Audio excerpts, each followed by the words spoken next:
Hey, my name is Ramirez, FrogBear.zil. I know, weird with the mustache. But, what was I gonna say? Oh, yeah. What was this called again? Trump, the Raid, and the Deep State. Um,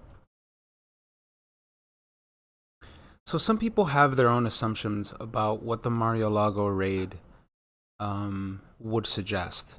But the fact that we already had multiple different FBI officials get proven to be guilty, um, talking about Peter Strzok, talking about how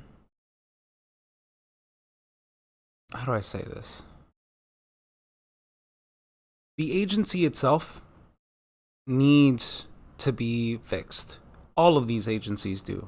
Police departments, um, for all agencies of law enforcement to some degree need to be looked at and re-examined. I personally believe that all agencies of government should be double checked as of right now. Later in the future, I think not so much really, but because talking about the deep state, draining the swamp, Trump, and all this other shit, like, I can't believe people failed to recognize that they thought that he had all of this power that could just magically drain the swamp and just make everything disappear. But it's like, that would be totalitarian, fascistic, and very unilateral in government enforcement. And it would do nothing to change the minds of the public. If anything, you would make the public an enemy of you, because for decades for decades they've had one message blaring to them, and that's that the Democrats are good people. Because that message is constantly directed towards them, it becomes very difficult, right? You could solve the problem by taking out the bad actors, but because the court of public opinion is more important in politics, you would make an enemy out of the people. So it'd be very non-conducive to what you're trying to do, because then the people would make you the enemy, take you out of power, and then emboldening and empowering the other side, so much so that anything meaningful that the one dude did, right? Like, politics is a very complicated game.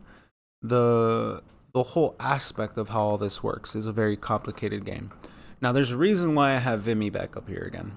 Now, I've been working on him slowly, but and also to bring this as an example of money laundering, or yeah, an example of money laundering, we can call it that. In reality, I still don't know what side to assume Mr. Depth is playing.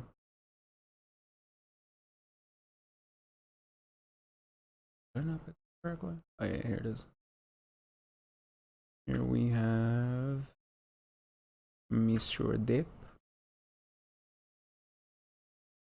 I mean, I've never really shown my paintings all that much before, and so for me to be welcomed into a place such as Castle Fine Art, to introduce the work, to show the work, whatever it is, whatever marks I've made. He's a great artist. For me, like, I don't know if anybody watched the trial. He actually had it's very exciting. I mean, look what Castle did with one of my ultimate all-time heroes, and also, thankfully, someone I consider a very good friend, Bob Dylan. Okay, here you go. Mentioning Bob Dylan. There's that famous interview with Bob Dylan where he's all like, "Well, I still gotta fulfill my part of the bargain," and speaking on that aspect and rhetoric of selling your soul to the devil, and how he still had his contract was still in play, and how he still needed to continue his part in the grand scheme of things. In reality, I'm a big Bob Dylan fan actually, but I personally, I probably wouldn't go to one of his shows in today's age. But I thought it was very interesting that he mentioned that. Him getting the sponsorship at Castle Rock, or this art gallery, so there are examples of when certain people go to prison, they're met with, basically, it would be too suspicious if they gave the money directly to the guard, right? So one of the ways that they obfuscate this is that it's not the guard that will receive the money or any of this. It's one of his family members, an extended family member. Essentially, they add degrees of separation for there to be an enticement for aspects of money laundering. So somebody could make the suggestion that because he got this art gallery deal, he got his I think he also got the part for the Pirates of the Caribbean back. Some people could assume that this is his payout, this is his form of reimbursement. But right, that's why I said I don't know what side he's playing on, but his public statement about how it is important and integral, the due process and figuring out if somebody is guilty or innocent is very important. Having that public statement is very meaningful because he's playing a part in the psyop. He's playing a part in the grand scheme of this chessboard that we call life. Because in a weird way, he is representing an underdog story where essentially establishing a form of faith within the judicial system. It's very small. And that's if he's playing the good side. If he's playing the bad side, basically this is his cash out deal for having his court case aired on television to distract from the Ghislaine Maxwell case. That could be the argument too, that he basically got cashed out for being a distraction. But one more reason. Oh wait. Wrong button. But they did an amazing job with his paintings. Amazing. I couldn't ask for a better opportunity. So the Bunny Man is it's something that I feel very close to, and so we've decided to take the Bunny Man, the symbol of the Bunny Man, and make it into this logo, essentially, which will. He calls his the Bunny Man. He calls his the Bunny Man, and I was just like, bruh, I've been working on this character for a while now. So I'm like, either this was just a part of the conscious woo woo and I just kind of tapped into it, or realistically I got it from Nate from the Rabbit Hole server, because he was talking about this weird medallion, or like it's an architecture everywhere. The three hairs, it's like three rabbits, three hairs in a triangle format. But basically that's where I got the inspiration for doing all of this stuff. But as in giving an example of money laundering, right? Suggesting that Johnny Depp either got this art gallery deal as a form of payment for him having his court case aired, or him being used in the white hat game, in the sense that he is there to establish some sort of underdog faith, not just in the judicial system, but what he represents as a man, somebody who's been lied to, somebody who's been manipulated, somebody, right? It also tells of a different story, and the reason why that matters is because, one, I'm a gestaltist. Two, I love Carl Jung, and to some degree, Johnny Depp's story will live on in the greater ether because of, to a weird degree, his story does represent a lot of the problems that currently men are facing in society. So it plays out very weird, right? Because I'm suggesting that all of this imagery plays out in the subconscious mind. But with Trump, the deep state, and the raid at Mar-a-Lago, that's one of the things that never got pointed out to people, was the fact that they thought that he had all of this unilateral power, that he could do away with the actors that are inside of the system, and it can be completely fine, right? It's like, yeah, dude, he came in and he was just chopping heads. Nobody fought back. It's almost like they didn't have any tactics to fight back. That's not what we saw, obviously. We saw a very unilateral format that designed rhetoric against Orange Man bad. And that was on a variety of different levels, from culture to movies to television shows to social media apps. If anybody got popular on YouTube, Instagram, or any of these people that represented anything to a large following, those people were also included into the budget. So it's kind of weird how some people didn't pay attention to that, the warfare aspect of things, right? They just assumed that the inside nasties would do nothing about it. If I were a military general, or if I was somebody who was privy to tactics of war, I don't think, right. It's always that line that's repeated in a bunch of like movies. You don't want the small fish, you want the big fish. And when you're going after the big fish, you have to understand what makes them a big fish. Why would one target be more valuable than the other target, and what would be the significance of taking out certain key actors, expanding on the idea.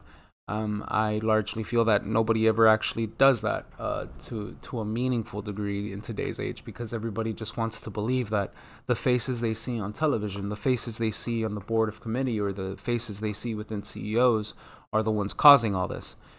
And realistically, criminals are not stupid.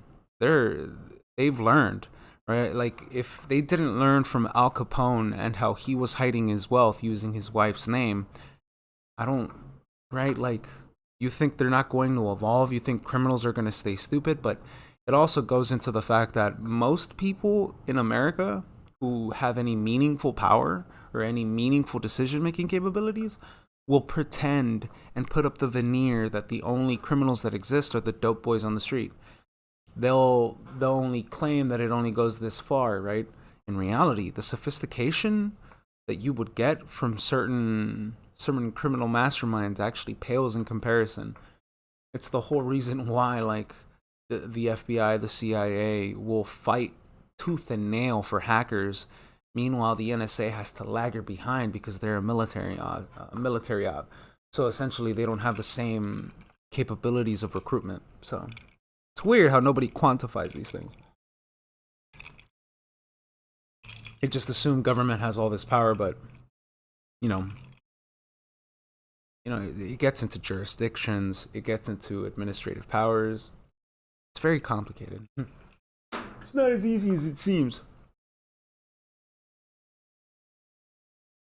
And back with the deep state itself controls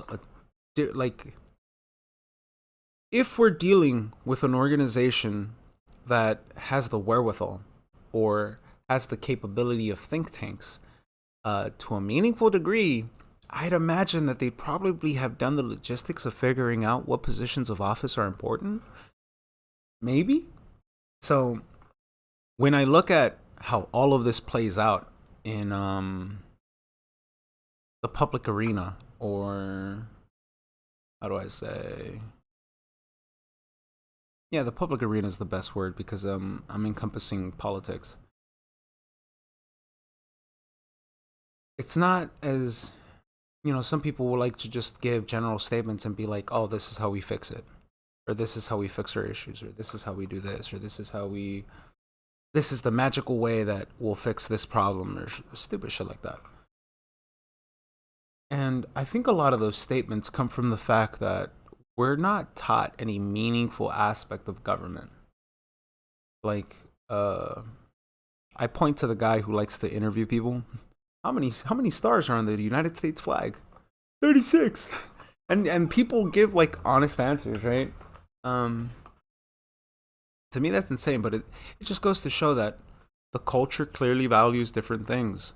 Parents aren't clearly involved in the kid's life as they meaningfully were at one point in time. And these are the people whose opinion other people are trusting when they hear statements against the orange man, or when they hear statements about Democrats and how they're good people. And it's all, and kind of wish I could pull up that video of Matt Hoffa. But Matt Hoffa, rapper, has a barbershop. He runs a podcast in that barbershop. And he invites a variety of different people from the industry. And watching those interviews, it highlights and it clearly shows you that the inside can clearly see the outside. They can clearly see who they can invite behind closed doors, and they can clearly tell who they cannot invite behind closed doors. And one of the things that was powerful in one of those the interview that I recently watched was the dude said that honestly, I maintain my faith. You know, like I keep close to what I really believe in, and I won't. And he basically said that he won't allow himself to deviate into any of these depravities or whatever like thing, right? And I found that interesting because he's like, I don't drink, I don't smoke, I don't do none of that shit. Like, so of course they're not going to take me that far. But it also comes down to, in that same interview, he mentions not everybody knows that I'm famous, not everybody knows that I sing. Most people don't know that I do all this other stuff. They just think that I just do this. So it goes to show that like the system itself will use you in the ways that it can. And that sort of autonomy, that sort of anatomy, the sort of understanding, logistics that comes with that is very akin to an analytical firm, or logistics, think tanks. And who has access to these sorts of things, right? Who can call a special committee, a special investigative board? So the way I see it is, if this has to play out like a war, this has to be a drawn out situation. But what's very difficult about this is it's being fought on every front, from economic to educational to social dynamical to internet, social medias, platforms, trends. Like, this war is being fought on so many different levels because it has to affect a variety of different things. It has to educate people on a variety of different things, right? Like, it's not that the goalpost is being moved on you. It's that we're all falling for the mirage. We all, like, right? We all keep walking closer and closer to it, only to figure out, oh, this wasn't the real one. And this is how war kind of is, right? It's a long, drawn out process. And I don't know, the court of public opinion is very difficult. Very difficult. Because when you've had the lie repeated to you so much and so often, of course it's going to be very difficult to see past the veneer of whatever's presented to us. Long drawn out process. Mar-a-Lago with the Trump raid, agencies. Right, so when we think of the FBI, and when we think of just cops in general, they develop this internal culture of, I gotta look out for my brother. I gotta look out for one of my own. And what happens in that case is, oh, I gotta scratch his back. Now I gotta scratch his back. And then it develops this weird kind of gang culture, even within police departments, the FBI departments, the DOJ. And now you get, what do you call it, culpability? Nah, it's just a bunch of sentiment that goes around them. Where like, oh, I have to look out for you now. And that just keeps on adding and adding and adding. And then at that point, what do we have? We don't have an agency acting on principles. We have an agency acting on, I gotta look out for one of my dogs. And you know what I mean? Like, that's why I have to say this, because there was the Andrew Tate video that I showed with him saying that what happens when all morality is gone and you don't have the thing with the police. What do you think's gonna happen? And he's right. But the cops aren't meant to be trusted even in this case. Because if we could prove demonstrably from the fact that there were positions in government that were compromised, that we could look at positions of the FBI, the DOJ, the CIA, all agencies are compromised. So what the fuck makes you think that it's okay to trust cops? You know what I fucking mean? Like, if anything, they're the worst. Because they do exactly what gangs do. They dress in the same color. They act the same. But when I mean they operate the same, they develop the same habits is what I'm trying to say. And they'll develop that same, I look out for one of my own, and my own will look out for me. And then it develops this weird, like, you know what I mean? Like, what's the difference? This reminds me of a manga that I read a long time ago. It's Sun Can Rock. Very great manga. But in the very beginning dialogue, or the very beginning 10 chapters of this series, he brings it up. What's the difference between because it's a Korean one, so they call theirs the Yakuza, and the Koreans have a different name for theirs. But essentially the mafia, right? The families that develop criminal activities, right? And he says, what's the difference between the state and the mafia? They're the same thing. They're two forces that enforce. That's all they really are. They have rules, they have ways of maintaining each other, and they have ways of looking out for one another. And the way that the manga plays out story wise is very meaningful to that message. For those who don't know, Doctor Stone, the newest anime and the newest manga that came out, is completely done by that same person, which is interesting to see. Somebody who also discovered the lie of the state and government and gangs was also somebody who saw the importance of understanding manufacturing, processing, right? Because the whole show about Dr. Stone is what happens if everybody got frozen in stone and then woke up thousands of years in the future? How will they survive, right? Like, how will they, you know what I mean? One of the meaningful episodes in the show is how to make Coca-Cola. I think that's the only episode that I know. I haven't watched the series yet. But very interesting how all this kind of develops. So, fuck back the thin blue line. Fuck playing that game, dude. That's some stupid shit. Like, yeah, realistically, everybody needs the cops. Everybody needs the guards. Guards! Right? Everybody needs that. But when we have a system as broken as it is, as fixed as it is, what makes people think that that's going to be a meaningful agency if all of this pops off? They're only really going to defend one person or one aspect of this whole system, and that's themselves.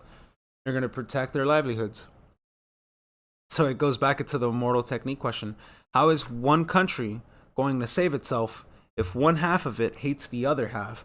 And then there's already a 25% other part of the population that will completely, unilaterally just believe everything the cops will say, everything that authority says, everything that government says. That's terrifying. Terrifying. The Leviathan is real sort of aspect of things. But either way, I'm just quantifying thoughts of back scratching. Either way, my name is Ramirez. This was an episode 22 minutes.